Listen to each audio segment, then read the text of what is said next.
అన్ని రాష్ట్రాల్లో కాంగ్రెస్ పార్టీ తన ఉనికిని కోల్పోతుందనే భయంతో బీజేపీపై అసత్య ప్రచారం చేస్తుందని విమర్శించారు బీజేపీ లీడర్లు. ముస్లింల లబ్ధి కోసమే తెచ్చిన వక్ఫ్ బోర్డుపై తప్పుడు ప్రచారం చేసి రెచ్చగొడుతున్నారని మండిపడ్డారు. ఇక 60 ఏళ్లు పాలించిన కాంగ్రెస్ పార్టీ దేశాన్ని ఏమాత్రం అభివృద్ధి చేసిందని ప్రశ్నించారు. 10 ఏళ్లలోనే ప్రధాని మోదీ పాలనలో ప్రపంచ అగ్రదేశాల సరసన భారత్ నిలిచిందన్నారు కమలం నేతలు.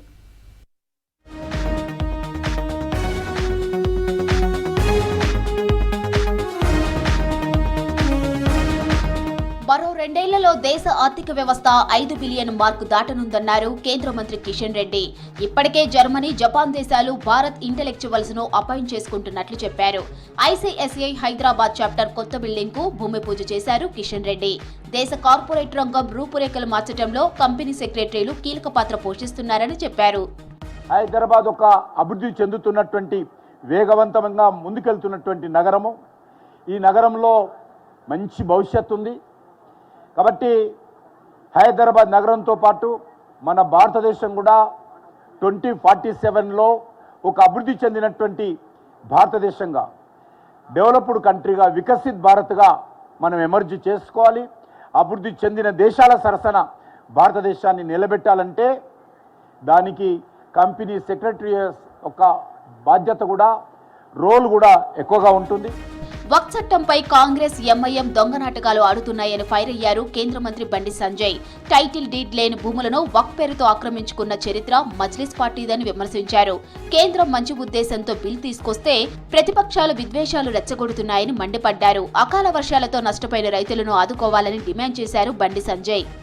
బాబాసాహెబ్ అంబేద్కర్ గురించి మాట్లాడతారు. బాబాసాహెబ్ అంబేద్కర్ వారసులమే మేము. నిజమైన వారసుడే నరేంద్ర మోడీ గారు. మేము ఇలా అంబేద్కర్ గారిని స్ఫూర్తిగా తీసుకొని ఎన్డీఏ ప్రభుత్వం ముందుకు సాగుతుంది. చిట్ట చివరి వ్యక్తికి కూడా సంక్షేమ ఫలాలు అందించాలని ఒక మంచి దృక్పథంతో బాబాసాహెబ్ అంబేద్కర్కి ఆలోచనే ముందుకు పోతున్నారు. అంబేద్కర్ ఆశయాలు సాధించడం బీజేపీతోనే సాధ్యమన్నారు చేవెళ్ల ఎంపీ కొండా విశ్వేశ్వర్రెడ్డి. రాజ్యాంగం విషయంలో కాంగ్రెస్ కావాలనే ప్రజలను తప్పుదోవ పట్టిస్తుందని మండిపడ్డారు. అంబేద్కర్ అంటే బీజేపీకి ఎంతో గౌరవమన్నారు. హైదరాబాద్లో నిర్వహించిన అంబేద్కర్ జీవిత చరిత్ర సదస్సులో కొండా విశ్వేశ్వర్రెడ్డి చీఫ్ గెస్ట్ గా పాల్గొన్నారు. నిజంగానే అంబేద్కర్ గారికి గుర్తింపు మర్యాద వస్తుందంటే మోడీ గారి ప్రభుత్వం కిందనే. అంబేద్కర్ గారి ఓడగొట్టిన వాళ్లకు బహుమతులు, అవార్డులు, పద్మశ్రీలు ఇస్తున్నారు. అంబేద్కర్ గారికి భారతరత్న ఇవ్వలేదు, ఏది అవార్డ్స్ ఇవ్వలేదు.